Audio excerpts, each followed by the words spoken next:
No more Sabbath football, because I want to be faithful to Jesus. We're going to talk about the young man, Silvan Wallner, who chose Jesus over fame. He chose worldly shame that he may have Jesus. But before Jesus, he stands to be a testimony to the living humankind. So, no more Sabbath football. This young man retired consciously. I want to mention that he retired consciously because he wants to follow Jesus. So we start by this young man called Silvan Wallner, who was a growing talent as far as worldly talents are concerned, a footballer with a certain club in Australia. He was a footballer. Let's go on. 22 years old, he chooses to follow Jesus. He was playing with FC Blauweiblins in Austria, but now he chooses Jesus over soccer.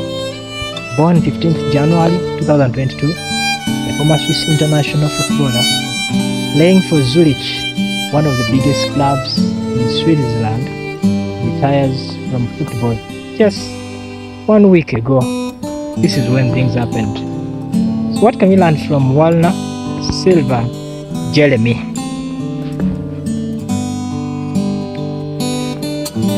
So, this young man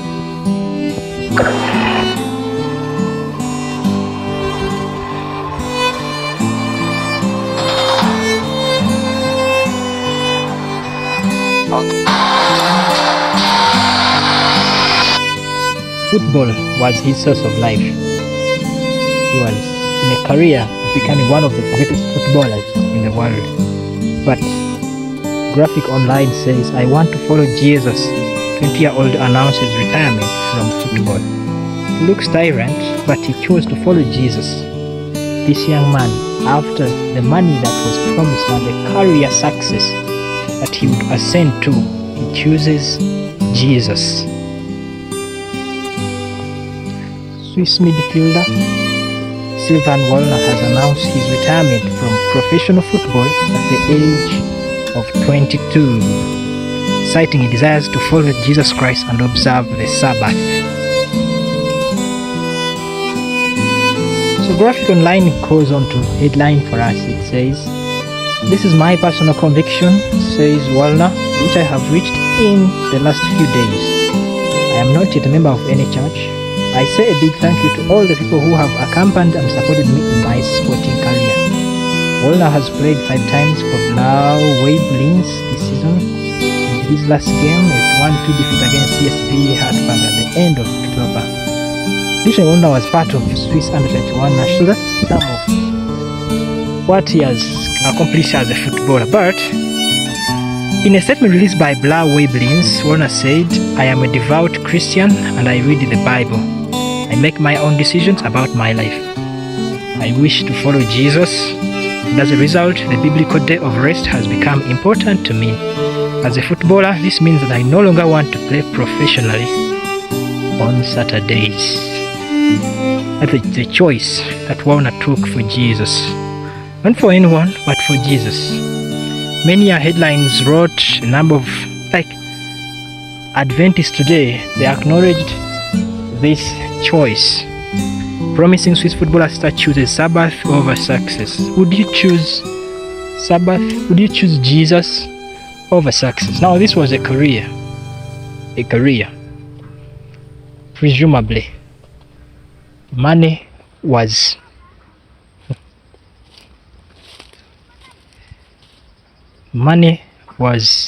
at the center, but he chooses not money, but chooses Jesus. Joshua 24 verse 15 says, "Choose you this day whom ye shall serve, whether the gods which your fathers served that were on the other side of the flood, or the gods of the Amorites in whose land you dwell. But as for me and my house, we will serve the Lord." So, in the midst of the controversy, Wallner Silvan chooses Jesus, chooses to follow after the Lord. He hearkens to what Paul says, follow me even as I follow Christ. 1 Corinthians 11:1. Vanguard had the same headlines. I want to follow Jesus. 20-year-old announces retirement from football. Would you choose Jesus over career? Many are in careers taken and struggling. They would rather crucify him rather than crown him. But Silvan chose to crown him, not to crucify him. One Danny Stainless's football Facebook account speaks about the same news, but my interest was not in his headline. My interest was in the comment that came. Silvan has retired from football at the age of 22 because of religious reasons. Wallner is a member of the Seventh-day Adventist Church. Saturday is considered a day of rest there, and working or even playing football is prohibited. That's what he says. So Silvan chose to follow Jesus, and one of the comments, comment 1, says,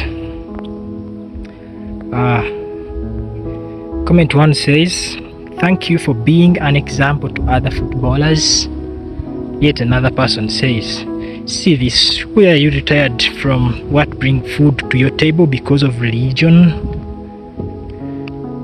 People have not seen the controversy that rages in people's minds. Worldliness or Christ? So Silvan chooses Christ, not to crucify him.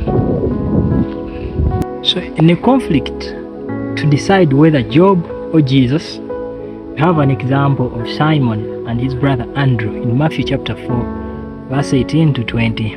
And Jesus, walking by the Sea of Galilee, saw two brethren, Simon called Peter, and Andrew his brother, casting a net into the sea, for they were fishers. And he said unto them, follow me, and I will make you fishers of men. And they straightway left their nets and followed him. So Silvan is not different from this. Silvan, he accepts to follow Jesus and not the Job. So Mark gives us the same encounter. Says whoever leaves anything for him will get 100-fold of what he has lost. And if you have left the career, Silvan, then God has 100-fold for you, because he has more than 1,000 ways of how to help his children.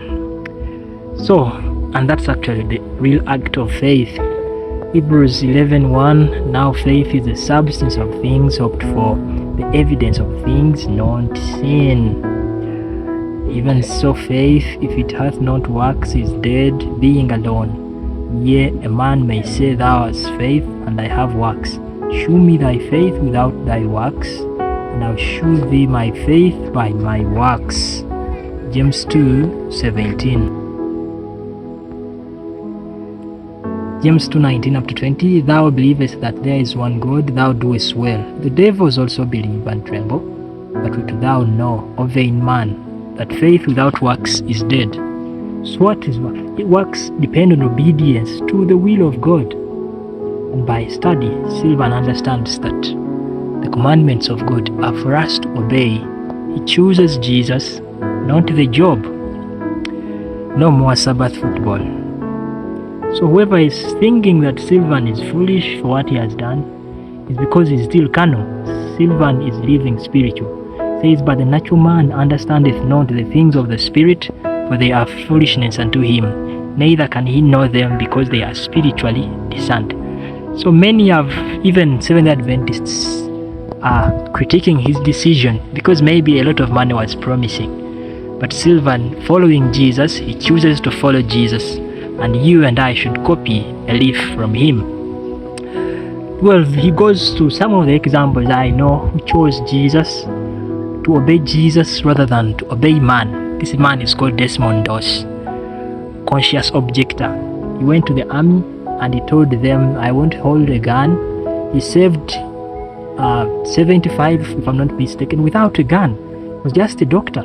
But he refused to hold the gun because the Bible says, thou shalt not kill. And he follows that commandment. Silvan is not different. Desmondos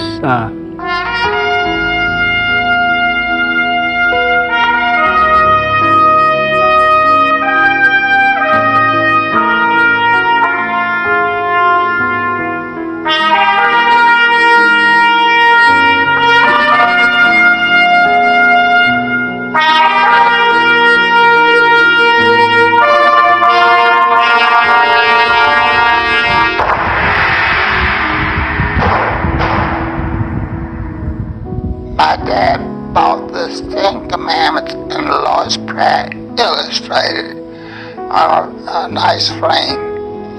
And I had looked at that picture of the Sixth Commandment, thou shalt not kill. There's a picture had Cain that killed his brother Abel. Now what in the world could a brother do? So such conscious objectors we need to the people who will decide for Jesus to obey him and not to obey man. We need such people. Meanwhile, as people are standing strong for what they believe and what they profess, some others are breaking their old paths. As young men are choosing to obey Jesus, others are turning their camouflaging, changing the ways. Let's look at this one. So today, allow me to just briefly talk to you about Jesus Christ. Of course, when people ask me, what is it that you preach? Is it the three angels' messages? And I say, no, what I preach is Jesus. Because Jesus is the good news. Jesus is the gospel. The gospel is not a theory, it is a person. So, the proclamation of the three angels' message, of the first, second, and third angels' messages has become located by the word of inspiration, has been located by the word of inspiration. Not a peg or pin is to be removed. No human authority has any more right to change the location of these messages and substitute the New Testament for the Old. The Old Testament is the gospel in figures and symbols. The New Testament is the substance. One is as essential as the other. The Old Testament presents lessons from the lips of Christ, and these lessons have not lost their force in any particular. Second selected messages, 104, paragraph 2. So this man doesn't preach the three angels' message, but he preaches Jesus. A theological way of denying, and theological and philosophers' way of denying doctrine, hiding under the word. We preach Jesus. So what do you preach? About Jesus. Preach Jesus. What do you preach about Jesus? Pen of, well, shall go on. Review and held October 3rd, 1893. Go by the mighty cleaver of truth, the Lord has brought out a people from the quarry of the world, as he brought out of Egypt a people to keep his commandments, and at every step he has shown them that he is leading them in paths of truth and righteousness. So the three angels' messages that he is denying is the mighty cleaver of truth, that by which God cleaved out a people to proclaim his truth at the end of time. For example, for religious liberty, everybody knows that during the Middle Age, the Catholic Church did not live according to that principle. But to be fair to the Catholic, it changed in 1965. When they have the Second Vatican Council, because they made a declaration for religious liberty. So this is why we cannot slander Catholics just to say, oh no, they are against. Yeah, historically, because of the Inquisition and so forth, was terrible, and the Catholics were not a model. But that changed in 1965 with the document Dignitatis Humanae, for example. A beautiful text, by the way, on religious freedom. So in other words, Adventists have to be educated also in what is happening in the world, so that we will not. My question is, did the Catholic Church change? Has the Catholic Church changed? What does the spirit of prophecy say? Can it change anyway? for example, for religious Has Rome liberty. changed? Let's see. Jeremiah 13:23 says, "Can the Ethiopian change his skin, or the leopard his spots? Then may ye also do good that are accustomed to evil." Saying that Rome changed is really, it means not Rome has changed, but you have changed. If they have changed, have they recanted their proclamation that the Pope is infallible? Have they changed their stance on the Sabbath? No, they have not changed. Romanism is now regarded by Protestants with far greater favor than in former years. In those countries where Catholicism is not in the ascendance and the papists are taking a conciliatory course in order to gain influence. So Rome has not changed. It will never change. It will never. The defenders of papacy declare that the church has been maligned, and the Protestant world are inclined to accept the statement. Many urge that it is unjust to judge the church of today by the abominations and absurdities that make her reign during the centuries of ignorance and darkness. So Rome can never change. Silvan gave us a testimony.